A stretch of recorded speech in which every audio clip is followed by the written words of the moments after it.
Hi guys, welcome back to my channel. Fall is in the air, so I thought it would be time for a really delicious apple cinnamon cake. You will love this cake because it is so moist, so delicious, and filled with fall flavors, coming from the apples, the orange zest, and of course, all of that cinnamon sugar on top. Let me show you how to make it. So the first thing you want to do is add a cup of butter. Now, if you want the metric measurements, all of that is below. So if you're inside the United States, I like to use salted Land O'Lakes butter. I just think you get the best flavor that way. If you are outside the US, I would use unsalted butter because I find that international butters can be pretty salty. And you want to make sure it's nice and soft because that is going to help it incorporate well with our eggs and our sugar. Then you want to add a cup of sugar. I'm using superfine white sugar because I find with a cake like this, it'll make it just even more delicate. But if you don't have that, you can use just regular white granulated sugar. That works too. Then we are going to beat this up until the butter and sugar is nice and fluffy. Then you also want to add 3 eggs, and we are going to beat in between each addition and scrape down the bowl as needed. It does help if you have room temperature eggs because that will help them incorporate with the butter a lot better. If you forgot to take the eggs out, you can always submerge them in warm water for 5 minutes and that will do the trick too. This is a great cake to make on a Sunday. If you're sitting around the house and you just want to bake something because you probably have all of these ingredients already on hand, it would be fabulous for a fall brunch. Or Christmas morning too, this would be good. I know we have a ways to go until Christmas, but I am thinking about it. Then for a little flavoring, we're going to add 2 teaspoons of vanilla extract. Make sure you get pure vanilla extract. You'll have the best flavor that way. And then I like to add a lot of orange to this cake because I love the combination of orange and vanilla and apple. It's such a great fall flavor combination. So I'm gonna add 3 tablespoons of orange zest. You could always pull that back to 2 if you're not that big of a fan. I would say use a zester like this, something that has a wide grate to it, because you'll get more orange flavor that way. Those other little zesters that don't really zest too much, you don't get as much flavor out of it. In fact, you could even use a box grater if that's all you had. And then we're gonna whip this up.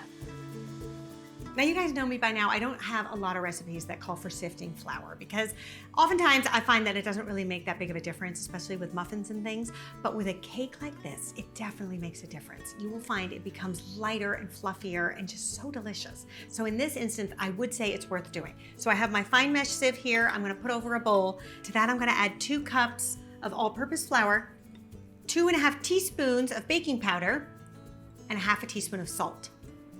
There, and then you can just sift away.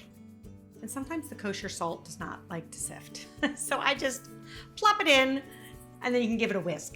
Now we are just going to add this to our batter in thirds, making sure we don't overbeat because we don't want a tough cake. There we go, just until it's combined. And then scrape down the bowl as needed. Oh, that orange zest is so delicious. It's such a great combo with the cinnamon. I think you guys will really love it.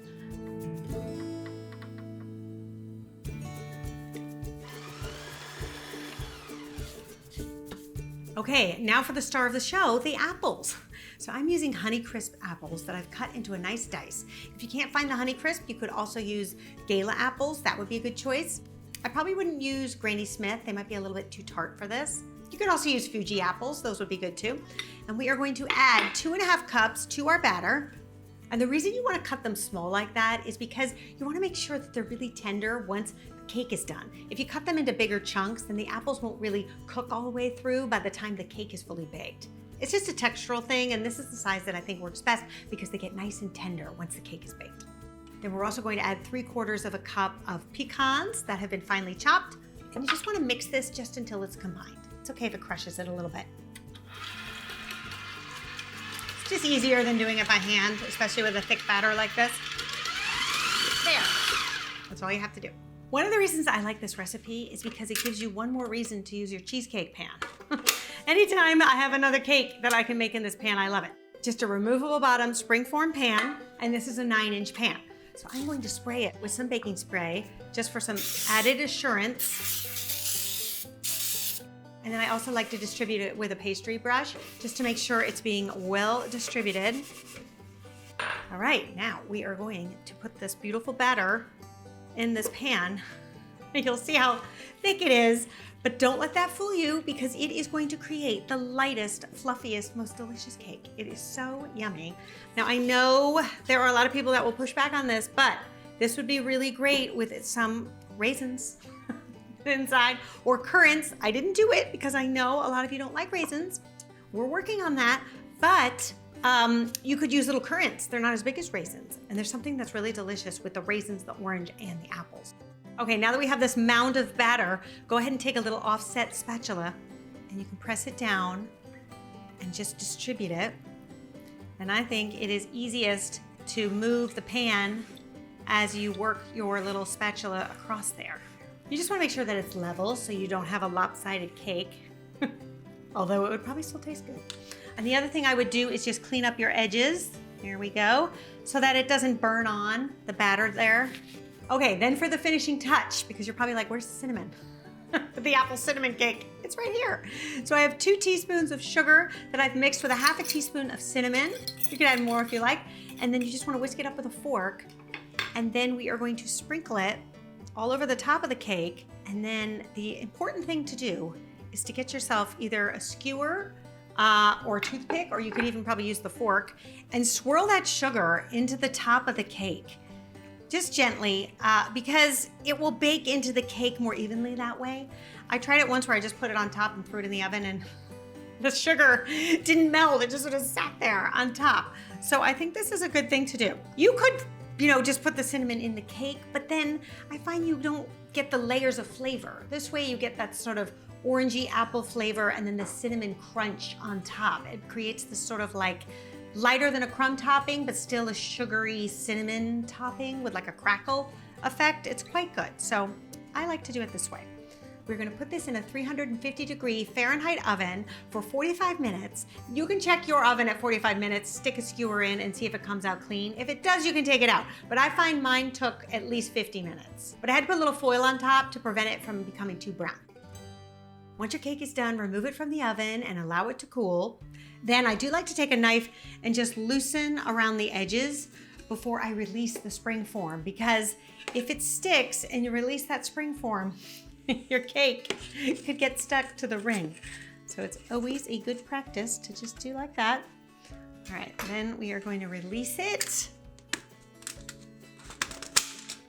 And you can see the beautiful height on it. This is why I love using the cheesecake pan. Then to get it off the bottom of the cheesecake pan, I do like this little gadget, the cake lifter. I find this to be extremely helpful. And if you want to know where to get one, I've linked it as a product in the video. You've seen that now on YouTube. You can actually link products in the video, which is pretty cool. Or you can also find it in my description. All right, and then easy does it. We are just gonna slide it onto the cake lifter, and then we are gonna put it onto this little cooling rack here. You can see the apples have baked into it, and the top has this kind of hard, crackly cinnamon sugar topping, which would be lovely. You could serve it just like this, but I think it's pretty just to add a little dusting of powdered sugar. And sometimes I find when I take it out of this little thing and you just dust it, it can be too heavy. So for something softer, you can do the 1-2 punch. You can get your sieve and the shaker and kind of just go like that, and you could just get a softer dusting. A real fairy dusting, which I just think is really pretty because you already have the cinnamon sugar on top. You don't really want to overdo it. You just want a little bit. Look how pretty. And when you take your first bite of this cake, you'll see why I love it so much. You've got those tender apples, that beautiful crumb, which is so light and moist, and of course that crackly cinnamon sugar topping.